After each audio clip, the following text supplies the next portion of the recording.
Si Langgam at si Tipaklong. Maganda ang sikat ng araw. Maaga pa lamang ay gising na si Langgam. Nagluto siya at kumain. Ilang sandali pa ay lumakad na siya. Gaya ng dati, naghanap siya ng pagkain. Isang butil ng bigas ang nakita niya. Pinasan niya ito at dinala sa kanyang bahay. Nakita siya ni Tipaklong. "Magandang umaga, kaibigang Langgam," bati ni Tipaklong. "Kay bigat ng iyong dala, bakit ba wala kang nagawa kundi maghanap at mag-ipon ng pagkain?" "Oo nga, nag-iipon ako ng pagkain habang maganda ang panahon," sagot ni Langgam.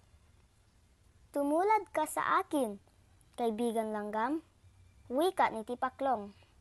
"Habang maganda ang panahon, tayo ay magsaya. Halika, tayo ay lumukso, tayo ay kumanta." "Ikaw na lang, kaibigang Tipaklong," sagot ni Langgam. "Gaya ng sinabi ko sa iyo, habang maganda ang panahon, ako ay maghahanap ng pagkain. Ito'y aking iipunin para ako ay may makain pag sumama ang panahon." Lumipas pa ang maraming araw, dumating ang tag-ulan. Ulan sa umaga, ulan sa hapon, at sa gabi umuulan pa rin. Dumating ang panahong kumidlat, kumulog, at lumakas ang hangin kasabay ang pagbuhos ng malakas na ulan. Ginaw na ginaw at gutom na gutom ang kaawa-awang Tipaklong. Naaalala niyang puntahan ang kaibigang si Langgam. Paglipas ng bagyo, pinilit ni Tipaklong marating ang bahay ni Langgam. Wala na ang dating sigla na masayahing si Tipaklong.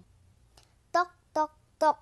Nang buksan ni Langgam ang pinto, nagulat siya. "Aba, aking kaibigang," wika ni Langgam. "Tuloy ka, Tipaklong." Binigyan ni Langgam ng tuyong damit si Tipaklong. Mabilis na naghanda siya ng pagkain. Ilan pang sandali at magkasalong kumain ng mainit na pagkain ang magkaibigan. "Salamat, kaibigang Langgam," wika ni Tipaklong. "Ngayon ako naniniwala sa iyo. Kailangan nang pala mag-ipon habang maganda ang panahon at may makain pagdating ng tag-gutom." Mula noon, nagbago si Tipaklong.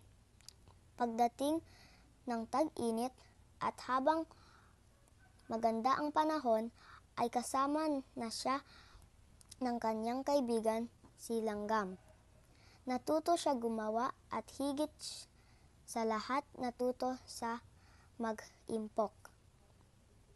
Aral, mag-impok habang maganda ang sitwasyon upang maging handa sa anumang suliranin sa hinaharap. At dyan po natatapos ang aking kwento. Bye!